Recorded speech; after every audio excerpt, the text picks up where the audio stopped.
O tema que vamos abordar hoje é com certeza bem conhecido de todos vocês, de todos nós.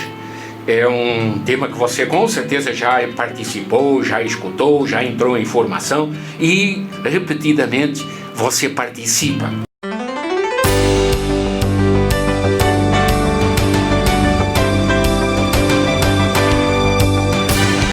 Não existe cristão sem algum tipo de liturgia ou de participação em alguma celebração litúrgica. A liturgia pressupõe naturalmente a fé e a comunidade. Não existe uma liturgia sem fé, não existe liturgia se não tem outras pessoas fazendo parte. Porque se é sozinho, você não está fazendo uma liturgia, você pode estar fazendo um culto, devoção, mas não uma liturgia. Liturgia exige participação comunitária. A própria palavra liturgia é uma ação do povo para o povo. Então, liturgia exige a comunidade para poder ter esse nome. A manifestação da sua espiritualidade se concretiza na celebração litúrgica. Deus nos criou corpo e alma, Deus nos criou para a eternidade e o Filho veio nos dizer que Deus nos quer lá, mas experimentou as debilidades humanas e é por isso que Ele nos dá algumas formas que são estímulos para nós não desanimarmos com as dificuldades do vale de lágrimas, que é esta vida existente. E Ele vai dizer, olha, você tem que carregar a sua cruz.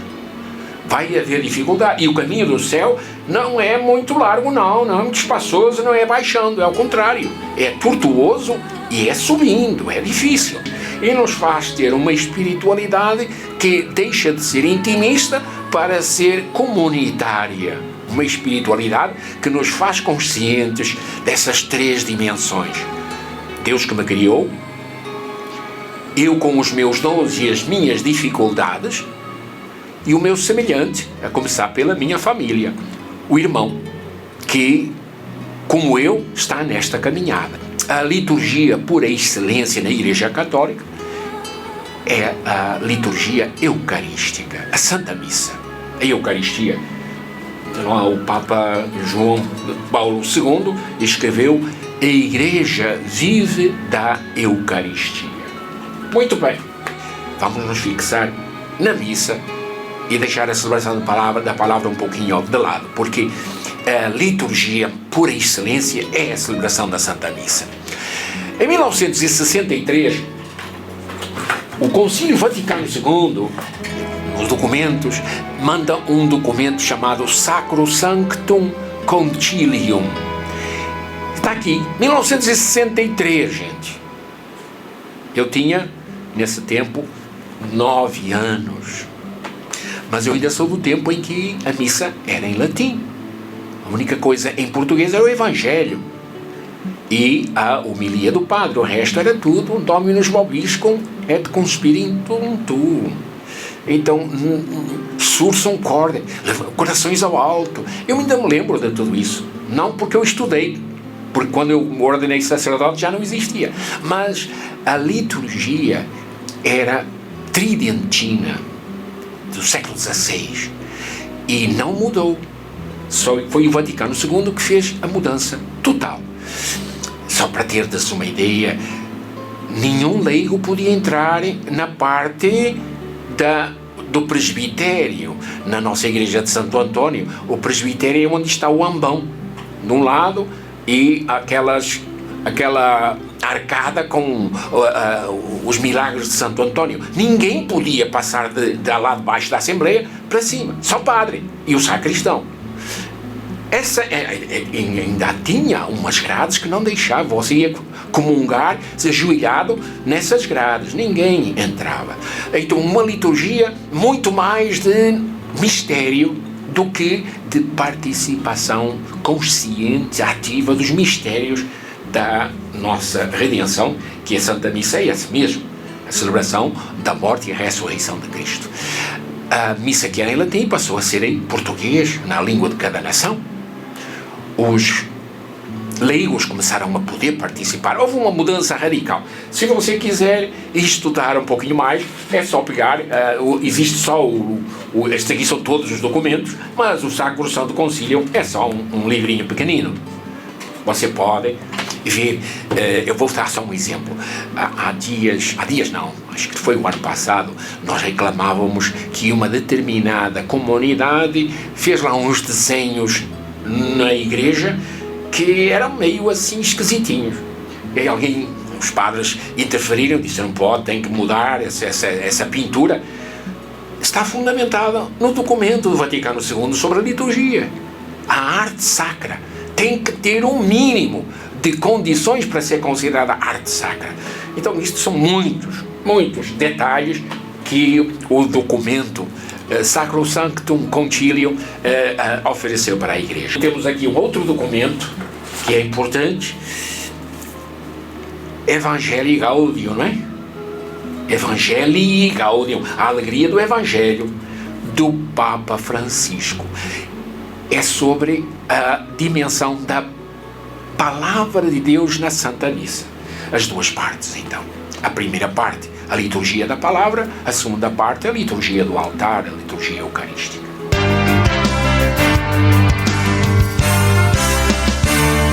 Em todas as igrejas deveria haver um tempo de um som na tua igreja, um som musical, não é com músicas brega, mesmo que seja só música, não, uma música de meditação. Você entra na igreja e já tem um ambiente espiritual, porque o coordenador da comunidade colocou um CD que não tem música com palavras, é só música clássica, música onde você não vai lembrar, já sei qual é esta música, que já sei a toda, aí você já se distrai. E tem tantas músicas lindíssimas para nós meditarmos.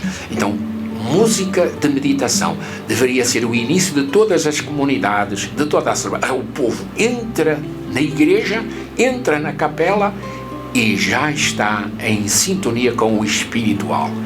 Em vez de dizer, oi comadre, como é que está? Olha, você está muito bonita hoje. Que nós às vezes temos estes comentários dentro da igreja que são totalmente inapropriados, mas acontece.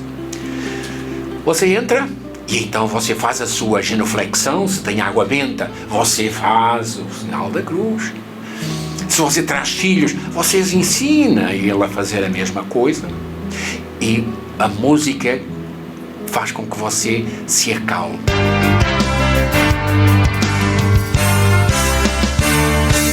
Se é uma comunidade que já tem uma equipe coral boa, vai haver um cântico que vai ser cantado na celebração que você não conhece. Então a equipe vai dizer, gente, desculpai eu tirar o vosso silêncio, mas há um canto novo que nós vamos tentar cantar na liturgia de hoje. E então faça um pequeno ensaio de um cântico novo. Não pode ser uma liturgia só com cânticos novos, porque aí é um show. Fulanos cantam e nós dizemos está bom ou não presta. Não é, liturgia não é isso. A liturgia do Vaticano II exige participação. Então você tem que aprender os cantos, todos eles.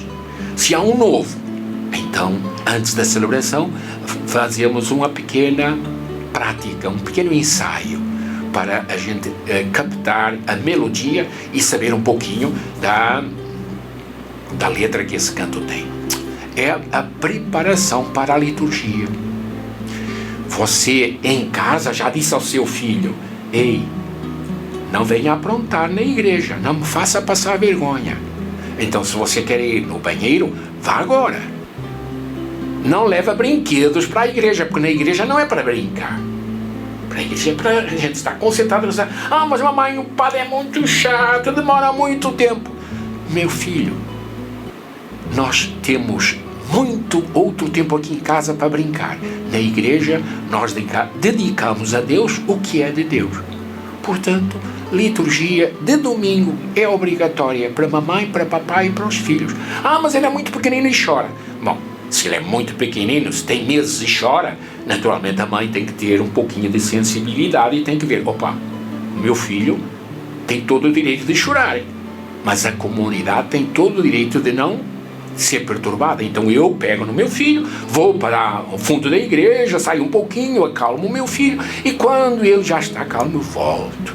Mãe que deixa o seu filho brincar dentro da igreja, mãe que vai perturbar os irmãozinhos deles, os coleguinhas, e não faz nada, desculpa, eu não digo cartão vermelho, mas cartão amarelo. O padre ou o coordenador da comunidade devia dizer, ei, você não está fazendo o trabalho de casa. Então veja a importância de uma liturgia. A Santa Missa é o ato mais solene da nossa espiritualidade e por isso exige de um preparo já em casa. Se você traz da família, já tem que ter essas dimensões bem colocadas. Você chega então na igreja, você se acalma. Não é missão sua dizer bom dia e boa tarde para ninguém. Não. Isso você faz fora da igreja. Dentro da igreja você diz bom dia, boa tarde para o Cristo que está na igreja. É a casa de Deus. Vou aproveitar também para fazer uma referência. Às vezes há uma liturgia que diz alegres vamos à casa do Pai. Em liturgia essa expressão está errada. A casa do Pai para os católicos é o céu. A igreja não é a casa do Pai. A igreja é a casa do Filho. É onde está Cristo sacramentado normalmente. Ou então está o crucifixo. Nos reunimos para fortalecer a nossa fé. Então aí nós temos alguém que nos acolhe, nos dá as boas-vindas, uma pessoa. Vou aproveitar também para lembrar um outro detalhe que fazemos muitas vezes achando que estamos fazendo bem. Vem você dar um pequeno aviso e diz para todo mundo bom dia. Não, se a missa já está no fim e você vai dizer bom dia, é porque você não participou na missa. Se você já participou, não diga bom dia. Temos que ter cuidado com esses detalhes. Então, o comentarista apresenta a temática, quem sabe até as intenções da celebração, e depois os ritos iniciais é com o canto de entrada. Aqui nós temos o canto litúrgico. Era uma outra dimensão da liturgia que precisaria de muito tempo para nós abordarmos. O instrumento musical, o tipo de canto, se é litúrgico ou não é litúrgico, o ritmo. Às vezes nós nos comportamos como aquelas beatíssimas madames que ao cantar cantam bem arrastado. Muito isso. Temos que ter. E outras vezes fazemos o oposto, principalmente no Cordeiro de Deus e no Senhor tenha piedade de nós, que são orações de pedido, de perdão. Nós aí excitamos isso e fazemos grande zoada, grande gesto. Não, aí é diferente. Aí já tem que ser com mais um ritmo mais calmo, porque é exatamente penitencial. Canto de entrada, todos devem saber o canto. Portanto, senhoras e senhores do coral, cuidado, não é um show.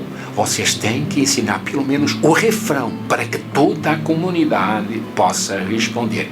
Se você faz parte da equipe do canto, lembre sempre, pelo menos o refrão, a assembleia reunida deve participar, deve cantar junto.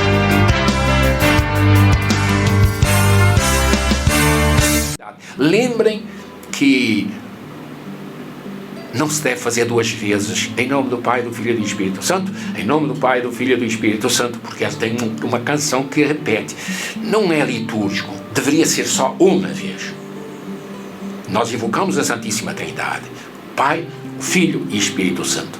E todas as vezes que o sacerdote faz uma oração, está se dirigindo ao Pai, através do Filho, com o Espírito Santo. Sempre o Espírito Santo está no meio, nesta oração em que é dirigida sempre a Deus Pai, por nosso Senhor Jesus Cristo. Ó Pai, nós vos pedimos por nosso Senhor Jesus Cristo, que é vosso Filho, e que vive lá no céu convosco, e aqui também, na unidade do Espírito Santo. Então, a oração trinitária, dirigida ao Pai, através do Filho, na união com o Espírito. Essa oração é feita e nós depois dizemos ao Senhor, nós não temos muita dignidade, aquela posição de Moisés no Antigo Testamento. Moisés, tira as sandálias porque este lugar onde estás é sagrado.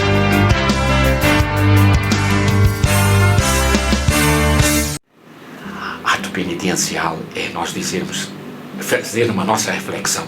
Nesta semana, neste dia, quantas vezes eu me desviei da vontade de Deus? Só depois desta atitude penitente e de humilhação, dizendo, Senhor, diante de vós, eu tenho que reconhecer que dou muita mancada, me perdoa. E só depois é que nós cantamos o hino de louvor a Deus, por tudo que Ele nos concede. A família, a saúde, a comida, o meio ambiente, a própria fé. Tudo isso nós agregamos no canto de louvor a Deus.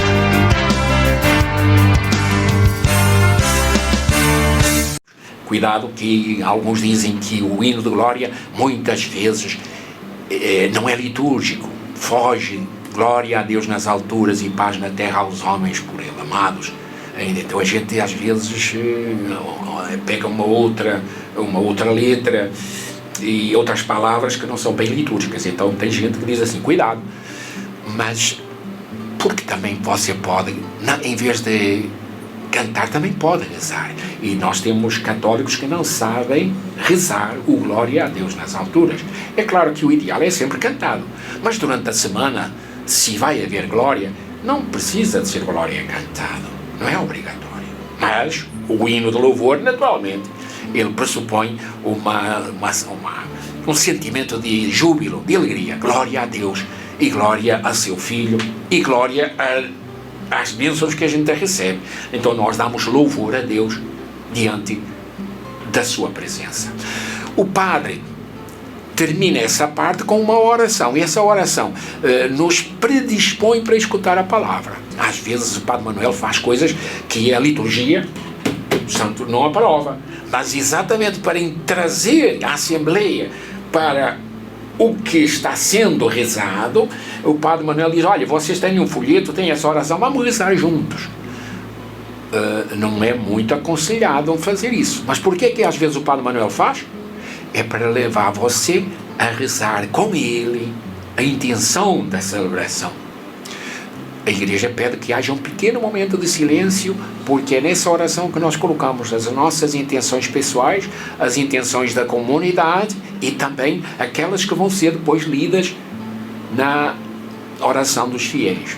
Um momento de silêncio e depois a oração.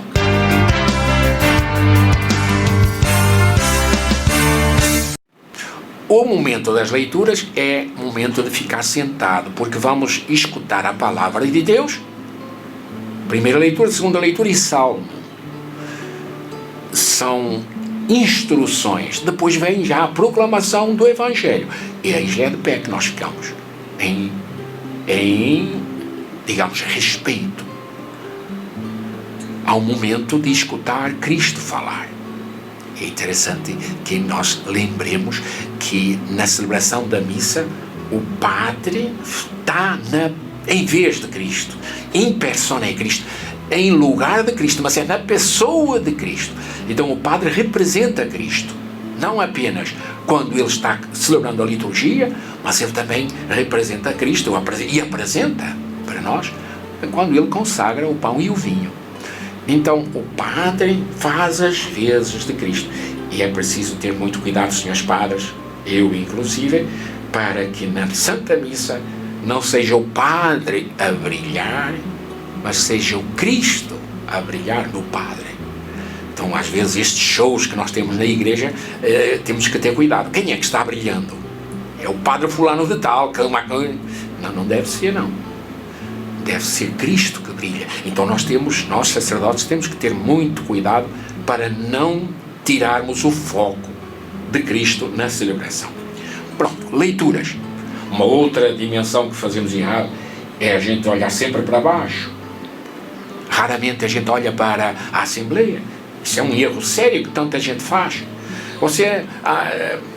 Tem muita gente que diz, não posso colocar o dedo, mas não tenha medo de colocar o dedo naquela palavra onde você está e parou para olhar a Assembleia.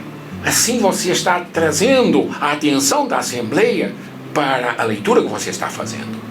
Se você lê para você mesmo, muito rápido e muito chato, e as pessoas desligaram, sobre o que era a leitura? Já esqueci. Por quê? Porque você não trouxe a Assembleia para prestar atenção àquilo que você estava proclamando. Falha sua, em primeiro lugar, sua do que está fazendo a leitura. Claro que a Assembleia também podia caprichar um pouquinho mais, mas é mais falha de quem está proclamando e proclamando errado.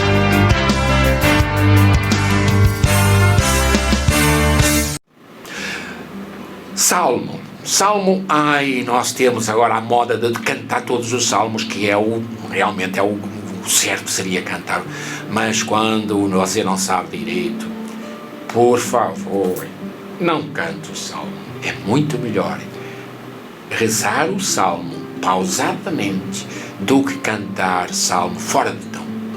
E aqui nós temos tanta falha. O organista não para e a cantora ou o cantor não param. E um está num tom, o outro está no outro.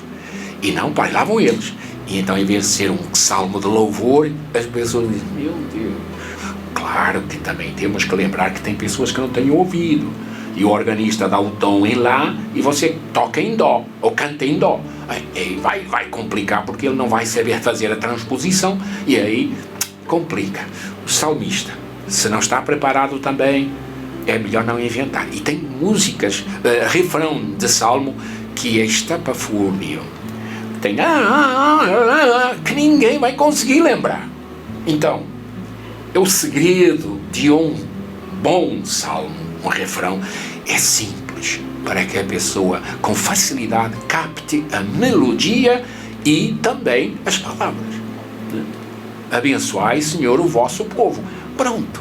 Não inventa palavras complicadas que pessoas não entendam. O salmo é importante porque é uma meditação da palavra que nós escutamos. E é uma forma de nós louvarmos a Deus com as palavras de um homem ou de uma mulher que compôs aquele salmo há muitos anos e que é uma manifestação do louvor a Deus através de uma melodia, através de umas palavras inspiradas. Se você for numa liturgia, você vai ver que a primeira leitura, no domingo, ela tem alguma coisa a ver com a leitura do Evangelho.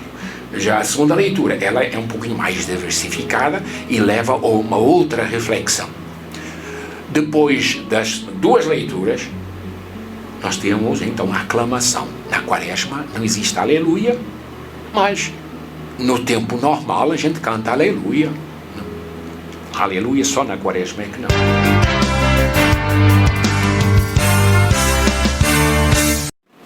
O Papa Francisco, neste livro, está puxando a orelha aos padres e aos ministros da palavra que proclamam o Evangelho.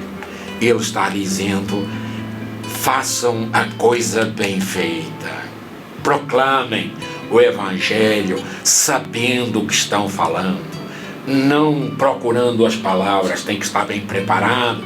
A leitura do Evangelho é proclamada. Então, não faça assim coisas que ficam fora ou que não batem com o que você está fazendo. Na pessoa de Cristo, você está falando as palavras de Cristo. Normalmente o Evangelho é o Cristo que fala.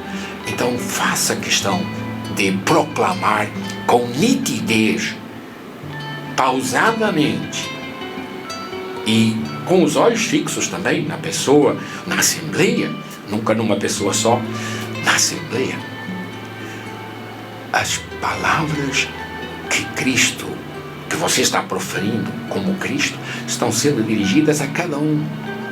Na Assembleia, a pessoa que está participando tem que receber a mensagem como se fosse o próprio Cristo falando para ela. A importância da proclamação do Evangelho. Lembra que depois do Evangelho vem uma homilia E a homilia, diz também o Papa Francisco, não pode ser dolorosa, nem para você, nem para quem está escutando, nem para você, porque tem gente que se angustia, nem para o que está escutando e diz, mas este padre é chato. Valha Nossa Senhora, que ele não para. Temos que ter cuidado. Então tem que haver algum tipo de empatia, a Assembleia e o sacerdote. No Evangelho Gaudium, o Papa Francisco nos dá algumas dicas como fazer a coisa bem feita. É só a gente levar um pouquinho mais a sério. Temos aqui também o documento, já agora, sobre a homilia na Igreja Católica. Nós dizemos na reflexão, quando não é padre, quando é o ministro da palavra. Este documentozinho veio também dar alento, darem algumas orientações para o coordenador da celebração dominical, quando não é o sacerdote. Aí a reflexão também tem que ter cabeça, tronco e membros. Não falar abobrinhas, ou como às vezes a gente escuta, já com o padre presta um pouco a atenção, imagina com um leigo que começa a ir falando. Então temos cuidado para não maçar demais, nem a você, nem a Assembleia. Estamos então na liturgia da palavra. Ela vai terminar com as preces. Nós escutamos a palavra, nós proclamamos a fé como creio em Deus Pai. Lembrem que creio em Deus Pai só aos domingos e festas de guarda. Fora isso não existe. Dias de semana não tem creio em Deus Pai. E você apresenta, depois dessa oração do creio, as preces individuais, comunitárias e do mundo inteiro. Já agora eu vou aproveitar este vídeo e depois nós vamos parar, porque vamos para a outra liturgia, a liturgia da Eucaristia. Mas antes de terminar esta primeira parte, temos um detalhe que eu às vezes me ponho a pensar. No fim de cada prece dizemos, Senhor, escutai a nossa prece. E todo mundo diz, Senhor, escutai a nossa prece. Mas você disse que é só no fim de cada prece. Eu ainda não fiz nenhuma prece. Então, por que nós não dizemos o refrão das preces é Senhor, escutai a nossa prece? Vamos repetir? Senhor, escutai a nossa prece. É muito melhor.